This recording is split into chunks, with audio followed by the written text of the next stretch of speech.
BBC বাংলার অধিবেশন প্রবাহতে আপনাদের স্বাগত। আজ আপনাদের সাথে লন্ডন স্টুডিও থেকে আছি মানসী বড়ুয়া, আর ঢাকায় আমার সাথে থাকছেন আকবর হোসেন। বাংলাদেশের সর্বশেষ গুরুত্বপূর্ণ আপডেট সংবাদে আপনাকে স্বাগত। শুরুতেই সংবাদ শিরোনাম, পরে বিস্তারিত। প্রথমেই জানাবো আমাদের হাতে থাকা সর্বশেষ গুরুত্বপূর্ণ সবথেকে তাজা আপডেট সংবাদ। খাগড়াছড়িতে ১৪৪ ধারা জারি। খাগড়াছড়িতে ১৪৪ ধারা জারি করেছে জেলা প্রশাসক। সদর উপজেলায় আজ ২৭শে সেপ্টেম্বর দুপুর ২টা থেকে শুরু করে অনির্দিষ্টকালের জন্য ১৪৪ ধারা জারি করা হয়েছে। খাগড়াছড়িতে সড়ক অবরোধ সাজেকে আটকে পড়েছে হাজার হাজার মানুষ।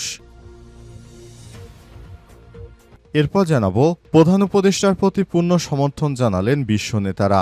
প্রধান উপদেষ্টা ডক্টর মোহাম্মদ ইউনূসের প্রতি পূর্ণ সমর্থন জানালেন এবং বাংলাদেশের এই গুরুত্বপূর্ণ সময়ে বিশেষজ্ঞ সহায়তা ও অভিজ্ঞতা দেওয়ার আশ্বাস দিয়েছেন বিশ্বের কয়েকজন শীর্ষ নেতা।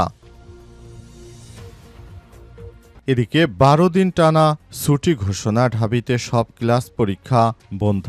দুর্গাপূজা, বিজয়া দশমী, ফাতেহা ইজতেমা, প্রবারণা পূর্ণিমা, লক্ষ্মী পূজা উপলক্ষে ১২ দিনের ছুটিতে যাচ্ছে ঢাকা বিশ্ববিদ্যালয়। এ সময় ক্লাস ও পরীক্ষা সবই বন্ধ রাখার সিদ্ধান্ত নিয়েছে সরকার। আজ জরুরি ঘোষণায় বিষয়টি নিশ্চিত করা হয়েছে। এবারে জানাবো জাতীয় পার্টির চেয়ারম্যান দাবি করার কোনো অধিকার জি এম কাদেরের নেই।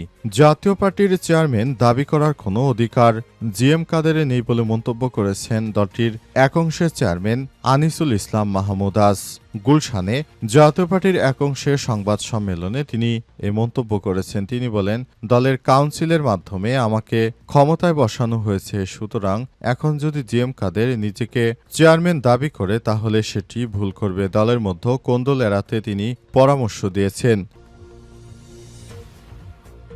এবং সর্বশেষ জানাবো নতুন বাংলাদেশে পুরনো রাজনীতির দিন শেষ বললেন আমির খসরু। বিএনপির জাতীয় স্থায়ী কমিটির সদস্য আমির খসরু মাহমুদ চৌধুরী বলেছেন, এখন নতুন বাংলাদেশে আর আগের মতো কোনো স্বৈরাচারী সরকার ফেরত আসতে পারবে না। সেজন্য সবাইকে যার যার জায়গা থেকে দায়িত্বশীল ভূমিকা পালন করার কথা বলেছেন। প্রিয় দর্শক, এতক্ষণ শুনছিলেন সংবাদ শিরোনাম, এবারে বিস্তারিত। তবে তার আগে বন্ধুরা অনুরোধ থাকবে এই সংবাদটিতে একটি লাইক দিন। এই চ্যানেলে আপনি নতুন হয়ে থাকলে আমাদের সংবাদটি দেখতে দেখতে চ্যানেলটি সাবস্ক্রাইব করে রাখুন। কমেন্ট করে বন্ধুরা আপনার মূল্যবান মতামত জানিয়ে দিন আপনি বিশ্বের কোন দেশ থেকে বা বাংলাদেশের কোন স্থান থেকে আমাদের সংবাদটি দেখছেন এবং শুনছেন। আর বন্ধুরা, এই সংবাদটি আপনার সোশ্যাল মিডিয়া ফেসবুকে শেয়ার করে বন্ধুদেরও দেখার সুযোগ করে দিন। এবারে বিস্তারিত। খাগড়াছড়িতে ১৪৪ ধারা জারি। খাগড়াছড়িতে ১৪৪ ধারা জারি করেছে জেলা প্রশাসন। সদর উপজেলায় শনিবার ২৭শে সেপ্টেম্বর দুপুর ২টা থেকে শুরু করে অনির্দিষ্টকালের জন্য চলবে এই ১৪৪ ধারা জারি। খাগড়াছড়িতে সড়ক অবরোধ সাজেকে আটকা হাজার হাজার পর্যটক। খাগড়াছড়িতে স্কুল ছাত্রীকে ধর্ষণের প্রতিবাদ ও দোষীদের গ্রেপ্তারের দাবিতে যুগ্ম ছাত্র জনতার ডাকে চলছে সকাল সন্ধ্যা অবরোধ। ভোর থেকে শুরু হয়ে এই অবরোধ চলবে সন্ধ্যা পর্যন্ত। সংশ্লিষ্ট সূত্র থেকে জানা গেছে, সাজেকের ভ্যালিতে প্রায় ২,০০০ পর্যটক আটকে আছেন। খাগড়াছড়ি শহরের অনেক জায়গায় আটকে পড়েছেন অনেকেই। যুগ্ম ছাত্র জনতা নামে একটি সংগঠনের ব্যানারে ডাকা এই অবরোধে স্থবির হয়ে পড়েছে পাহাড়ের জনজীবন। ভোর থেকে অবরোধের সমর্থনে জেলার বিভিন্ন স্থানে রাস্তায় টায়ার জ্বালিয়ে পিকেটিং করছে অবরোধকারীরা। সকাল থেকেই খাগড়াছড়ি শহরের চেঙ্গি ব্রিজ স্টেডিয়াম এলাকা, গুইমারা উপজেলার বাইলাছড়ি যৌথখামার এলাকায় পিকেটিং করে সড়কে টায়ারে আগুন দেয়া হয়েছে। অবরোধের ফলে খাগড়াছড়ি থেকে দূরপাল্লার যাত্রী ও পণ্যবাহী যান চলাচল বন্ধ হয়ে গেছে। অবস্থায় সেখানে থমথমে অবস্থা বিরাজ করছে প্রশাসনের পক্ষ থেকে। তাই সবকিছু নিয়ন্ত্রণে আনার জন্য ১৪৪ ধারা জারি করা হয়েছে। গতকাল সেনাবাহিনীর গাড়িতে হামলা চালিয়েছে এসব পাহাড়ি জনগোষ্ঠীর লোকজন। এই ঘটনায় পুরো এলাকা থমথমে অবস্থা বিরাজ করছে। প্রধান উপদেষ্টার প্রতি পূর্ণ সমর্থন জানালেন বিশ্ব নেতারা। প্রধান উপদেষ্টা অধ্যাপক ডক্টর মোহাম্মদ ইউনূসের প্রতি পূর্ণ সমর্থন জানিয়েছেন বাংলাদেশে গুরুত্বপূর্ণ সময়ে বিশেষজ্ঞ সহায়তা ও অভিজ্ঞতা দেওয়ার আশ্বাস দিয়েছেন বিশ্বের কয়েকজন শীর্ষ রাজনীতিবিদ এবং বিশ্ব নেতারা। তারা জানিয়েছেন অন্তর্বর্তীকালীন সরকারের প্রধান উপদেষ্টা প্রফেসর ডক্টর মোহাম্মদ ইউনূসের সরকার বাংলাদেশটাকে ভালো অবস্থানে নিয়ে যাওয়ার জন্য তিনি সব সময় কাজ করছেন। অন্তর্বর্তীকালীন সরকারের প্রধান উপদেষ্টা প্রফেসর ডক্টর মোহাম্মদ ইউনূসের সরকার নতুন বাংলাদেশ গড়ার জন্য তিনি কাজ করছেন। সেজন্য অন্তর্বর্তীকালীন সরকারের প্রধান উপদেষ্টাকে তারা সব রকমের সহায়তা দিতে প্রস্তুত। তাই সহায়তা দেওয়ার আশ্বাস দেওয়া হয়েছে। জাতিসংঘের অধিবেশনে ভাষণ দিয়েছেন আজ বাংলাদেশ মধ্যরাতে অন্তর্বর্তীকালীন সরকার তিনি জাতিসংঘে বাংলায় ভাষণ দিয়েছেন এবং বাংলাদেশকে তিনি রিপ্রেজেন্ট করেছেন। অন্তর্বর্তীকালীন সরকারের প্রধান উপদেষ্টা প্রফেসর ডক্টর মোহাম্মদ ইউনূসের সরকারকে বিশ্বের বিভিন্ন দেশ থেকে প্রতিশ্রুতি দেওয়া হয়েছে আগামী নির্বাচনে তারা বাংলাদেশের পাশে থাকবে এবং নতুন বাংলাদেশ গড়তে তারা ডক্টর ইউনূসকে সব রকমের সহায়তা করবে।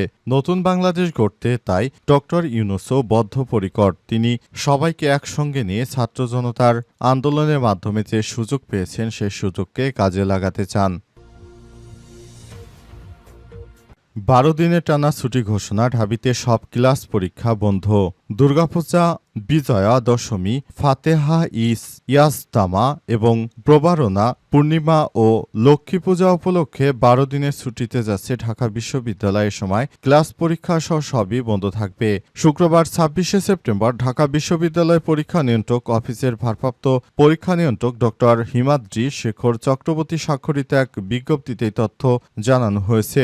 এতে বলা হয়েছে শিক্ষা মন্ত্রণালয়ের মাধ্যমিক ও উচ্চ শিক্ষা বিভাগ এবং বিশ্ববিদ্যালয় মঞ্জুরি কমিশনের নির্দেশনা মোতাবেক আগামী 28শে সেপ্টেম্বর থেকে 9 অক্টোবর পর্যন্ত মোট 12 দিন বিশ্ববিদ্যালয়ের সব বিভাগ, ইনস্টিটিউট এবং অভিভুক্ত কলেজের পূর্ব নির্ধারিত পরীক্ষায় স্থগিত থাকবে।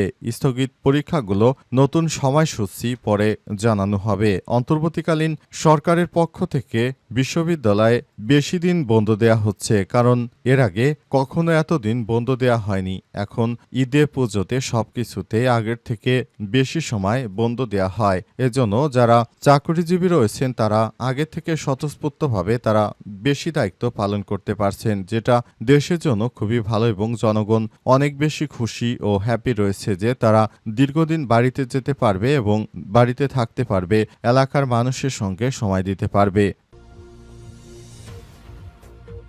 জাতীয় পার্টির চেয়ারম্যান দাবি করার কোনো অধিকার নেই জিএম কাদেরের, বললেন আনিসুর রহমান। জাতীয় পার্টির চেয়ারম্যান দাবি করার কোনো অধিকার জিএম কাদেরের নেই বলে মন্তব্য করেছেন দলটির এক অংশের চেয়ারম্যান আনিসুল ইসলাম মাহমুদ। আজ গুলশানে জাতীয় পার্টির কার্যালয়ে তিনি এই কথা বলেন। তিনি বলেন, জাতীয় পার্টির চেয়ারম্যান হিসেবে বর্তমানে আমি দায়িত্ব পালন করছি।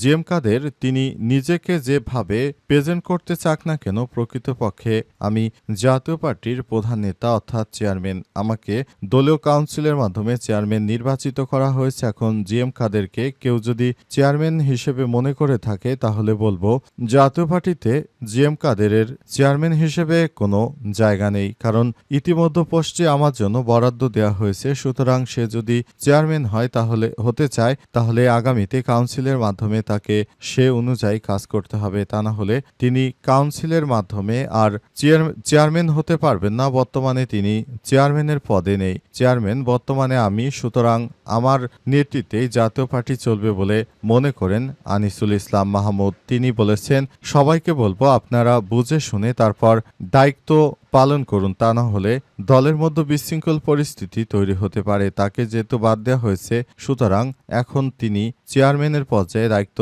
পালন করতে পারবেন না।